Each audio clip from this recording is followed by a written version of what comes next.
Hey, and welcome to a new series where I take a look back at gaming consoles from the past to see what they offer us today in the present. Recently I've taken the time to re-examine one of my personal favourite gaming consoles, the first console I ever played a video game on, and the first console I ever owned. A console which had one of the strongest first-party lineups of any system in history. Today we're going to be taking a look back at the Nintendo 64.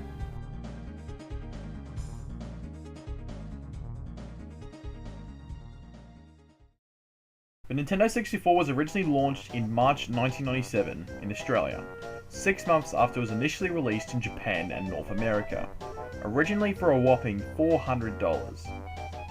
Externally, the system looked great. It was large, bulky, yet its shape was unique in its generation.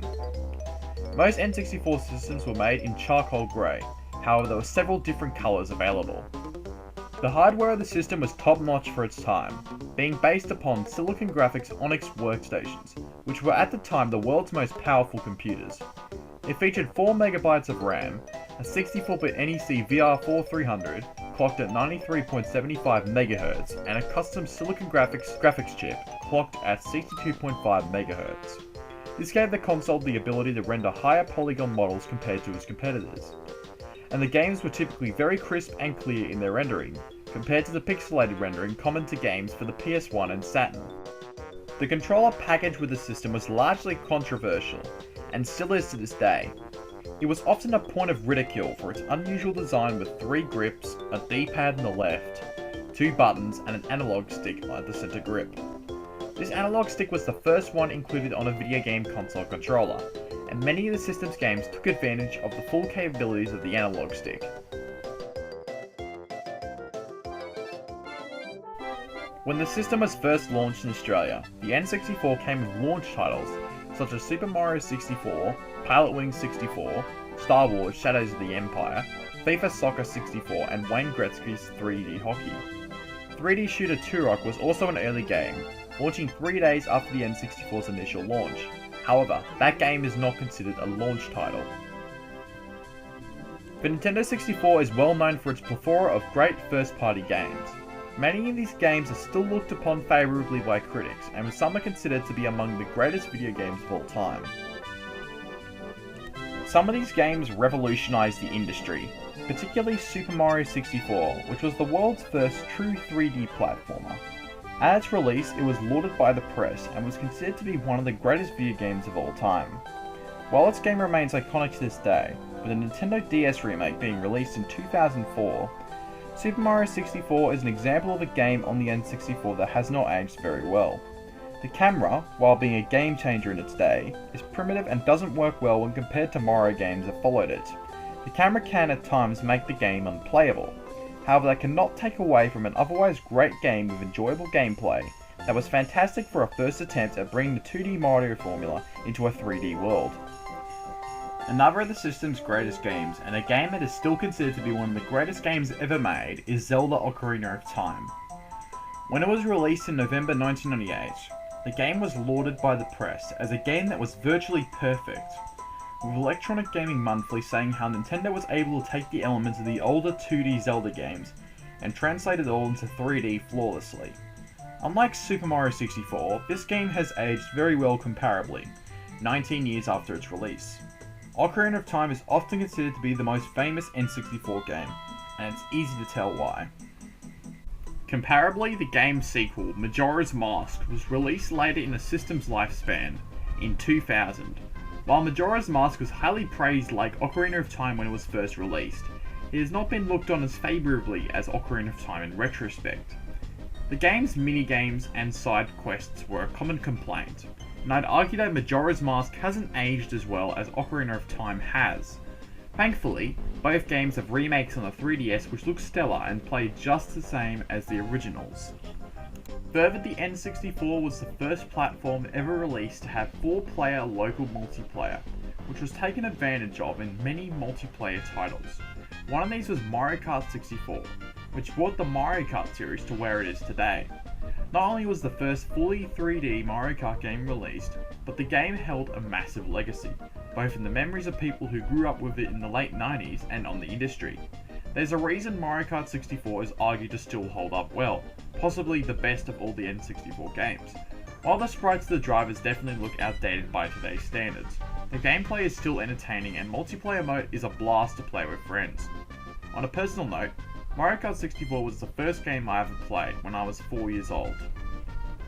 Another of these multiplayer games is Super Smash Bros., a fighting game that was unique in an era that was dominated by Street Fighter and Mortal Kombat. The game started a franchise that became one of Nintendo's largest franchises in its own respect. It was the first time Nintendo characters like Mario, Link, Captain Falcon, and Fox appeared alongside each other in the game. Yet the simple, quirky, and fun gameplay ensured that it would become a Nintendo staple and one of the most popular fighting games. In the N64 era, it wasn't just franchises like Mario and Zelda that received attention. Star Fox continued its run into the 64-bit age with the release of Star Fox 64, named Lylat Wars when it was released in Australia. Similarly to Ocarina of Time and Mario 64, this game was lauded by the press as a revolutionary 3D game that was nice to look at. Star Fox 64 is one of my personal favourite games on the N64. The game still holds up today with its great graphics, especially in comparison to the previous game, and quick yet entertaining gameplay. It was also the first Star Fox game to have voice acting. I'll take this one! Get the one behind me! F-Zero also got the 64-bit treatment. The next installment in the series, F-Zero X, built on its predecessor, used the N64's 3D processing technology to its advantage. Similarly to the preceding game, it was a quick, fun racer that was different to games such as Mario Kart 64. The N64 era was also characterised by the golden years of Rare, a British game developer that experienced the halcyon years in the late 90s, when it was the second-party developer majority owned by Nintendo. Arguably Rare's signature game on the N64 is the Banjo-Kazooie franchise. This platformer was different to that of Super Mario 64 in its own way. It featured new and more complex gameplay mechanics, including puzzle solving. The camera was much more improved over Mario 64, and it was a bigger game overall with more content. Plus, the voice acting in this game is hard to miss.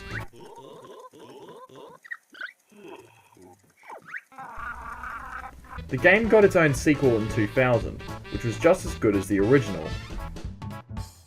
Donkey Kong 64 followed up the Donkey Kong Country series and brought the character into a 3D world for the first time. Rare built on what it had done with Donkey Kong Country by developing a fun, quirky 3D platformer.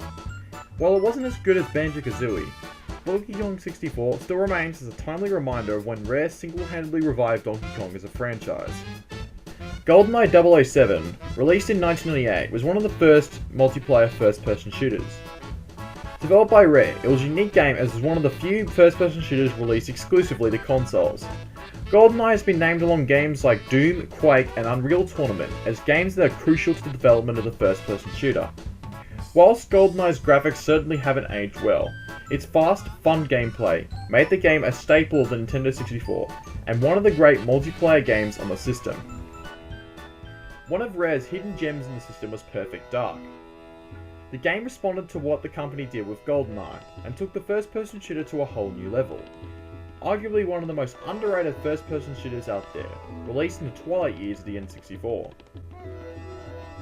Rare's final game for the N64 was Conker's Bad Fur Day. Released in late 2001, the game was the second last game released by the company on a Nintendo home console until Rare was acquired by Microsoft a year later. Conker was the last great game released for the N64, during the system's twilight years, just before the GameCube was to be released. But the amount of great games released for the N64 pretty much ended here. The system's third-party support during its lifetime was minimal due to Nintendo's use of cartridges in the N64.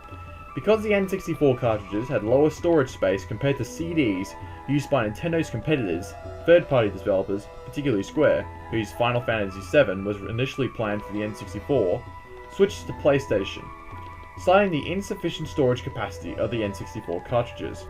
However, a few third-party games that I would like to give a shout out to are Iguana's Turok games, LucasArts' Star Wars Shadows of the Empire and Star Wars Rogue Squadron, and the Cruisin' USA port released by Midway. After selling 32 million units worldwide, the N64 ended production in 2002, 6 years after its initial release. While those sales figures paled in comparison to its rival, the PS1, it was impressive for a system which had nowhere near as much of a gaming library as the PS1 did. But how can you find a Nintendo 64 today? Because of the popularity of its titles and the nostalgia felt by millennials towards the console, the N64 is now the most valuable of the 6th generation systems, with complete systems now selling upwards of $250 on eBay. The sought after coloured systems are valued even higher, reaching the $300 to $400 mark. Games are also very expensive, ranging from $50 to over $100 for loose games. Beware of counterfeit reproduction games, as they've been made a lot recently.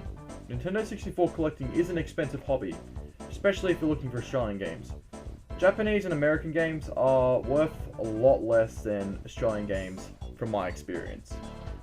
The legacy of the N64 to modern day audiences is that it left a huge lineup of great games that could still be enjoyed by gamers more than 20 years after the console's release.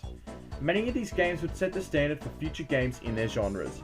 The N64 also introduced many features that are commonplace in systems today, such as analog control and 4-player local multiplayer. It is a very well-known game platform, which has left some great games that will remain enjoyable for many decades to come.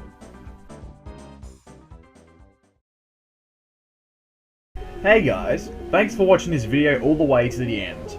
If you are new to this channel and missed out on the last video, click the thumbnail in the video or in the description below. If you enjoyed this video and want to see more, like, comment and press that subscribe button down below. Thank you.